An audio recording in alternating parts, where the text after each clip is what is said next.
श्रीमान देवेंद्र जी, केंद्रीय मंत्री श्रीमान नितिन जी, माधव नेत्रालय के मंचस्थ कार्यकर्ता वृंद, उपस्थित सज्जन, माता भगिनी,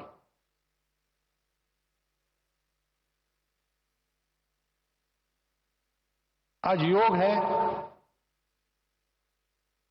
डॉक्टर साहब का जन्मदिन,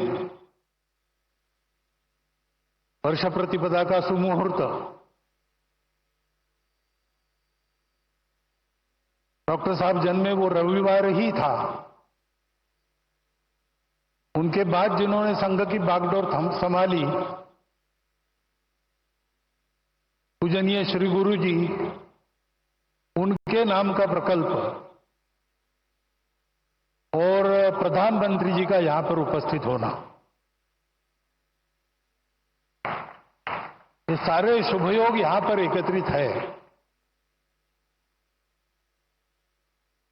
और ये सारे शुभयोग एकत्रित होते हैं तो उसके लिए तपस्या करनी पड़ती है। माधव नेत्रालय के कार्यकर्ताओं की गत अनेक वर्षों की तपस्या के हम सभी साक्षी हैं। तपस्या से पुण्य अर्जित होता है, पुण्य से फल मिलता है, लेकिन वो फल अपने लिए न रखते हुए उसका विनियोग भी लोक कल्याण के लिए ही करना, इस वृत्ति से वो तपस्या आगे चलती है और ऐसी ही चल रही है। क्योंकि इसके पीछे जो प्रेरणा है वो प्रेरणा संघ विचार की प्रेरणा है। संघ विचार की प्रेरणा ने वो प्रेरणा स्वार्थ की प्रेरणा तो नहीं ही है, भय या प्रतिक्रिया की भी प्रेरणा नहीं है, न कोई मजबूरी है। शुद्ध सात्विक प्रेम, यही वह प्रेरणा है। अपना समाज है, अपने समाज में दृष्टिहीनों के उपचार सबके पास जाए, सबको मिले, ये एक समस्या बनी रहे, ये समाज को शोभा नहीं देता।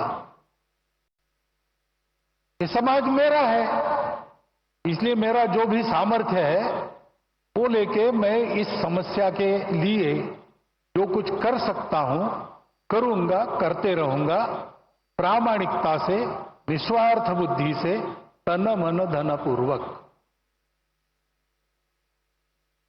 सब क्षेत्रों में संघ के स्वयंसेवक जो कार्यरत है, इसी प्रेरणा से कार्यरत है। रामटेक की यात्रा में 1926 में यात्रा के सुव्यवस्थापन के लिए स्वयंसेवकों ने जो काम किया, वह भी इसी प्रेरणा से किया। और आज इतने सारे क्षेत्रों में सेवा चल रही है, छोटे बड़े प्रकल्प उपक्रम सब मिलाकर 1.5 लाख के ऊपर समाज के लिए काम चलते हैं स्वयंसेवकों के, इसी प्रेरणा से चले हैं। यही प्रेरणा है वो स्वयंसेवकों को अपने लिए कुछ न चाहते हुए सबके लिए कष्ट करने की प्रेरणा देती है। बदले में कुछ भी नहीं चाहते, करते जाते हैं। ऐसी लंबी यात्रा के कारण समाज ने देखा परखा संघ के स्वयंसेवकों को और मान लिया। उसके फलस्वरूप अनुकूलता भी आई, बाधा भी दूर हुई, आगे बढ़ रहे हैं स्वयंसेवक, लेकिन ध्येय की वही दृष्टि कायम है। और ये सारे सेवा के काम दया भाव से नहीं चलते।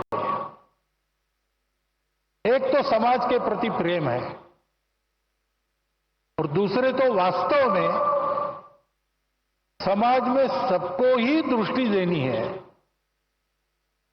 चर्मचक्षुओं की दृष्टि से संपन्न या उससे रहित ऐसे समाज के लोग दो प्रकार के हैं।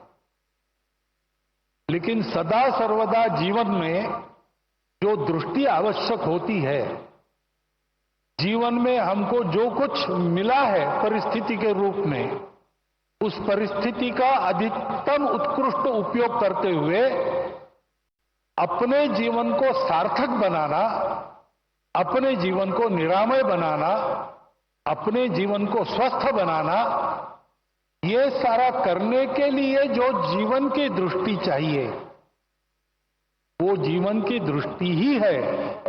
और उस जीवन के दृष्टि का सारा उसमें वर्णन है सेवा। एकांत में आत्मसाधना, लोकांत में परोपकार, ऐसा जीवन सूत्र हमारी परंपरा में है। संघ के संदर्भ में कहेंगे तो 1 घंटा शाखा में स्वयं का विकास और 23 घंटा उस विकास का उपयोग समाज के भलाई के लिए, यही वह दृष्टि है।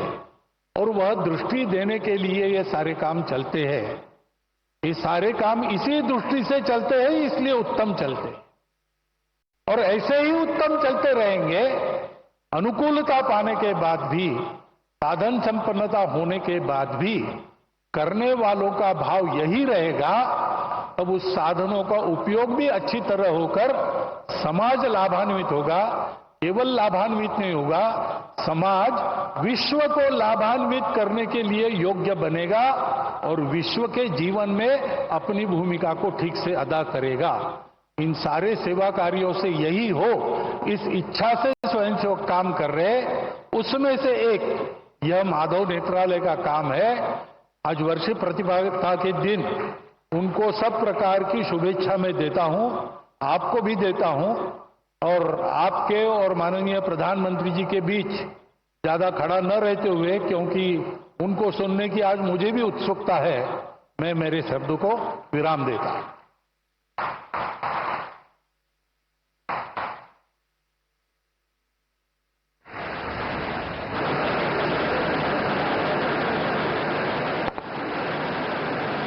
आपके प्रेरणादायक संदेश के लिए सादर नमन।